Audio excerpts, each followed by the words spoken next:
Live with Sky 5. From your news and information leader.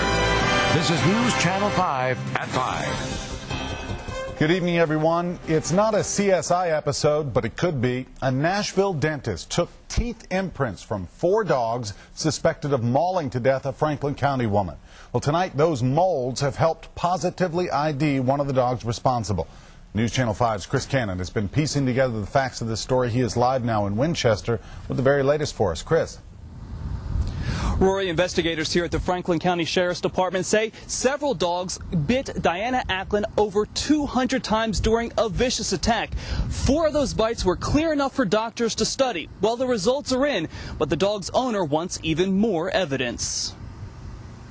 These teeth imprints may have helped police catch a killer. In bite mark evidence, we try to rule evidence in or out based upon similarities or dissimilarities. The imprints came from 4 dogs police suspect may have mauled 60-year-old Diana Ackland to death as she walked along a Franklin County road last month. I do have reasonable certainty that it was more than one dog at the same time. But only a mixed Pyrenees, similar to this one, had almost certain matches to bite prints from the victim.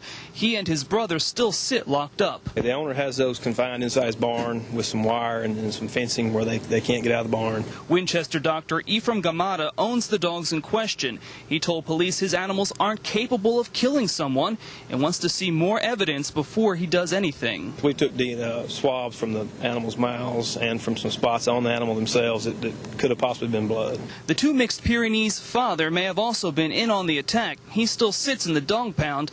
No definite conclusions here, but Dr. Tabor says a second opinion from a California doctor backs up his claims. Well, only after we got the second opinion was I willing at that point to say that there is complete agreement between the 2 opinions. But those opinions now need to be backed up by undisputable DNA evidence.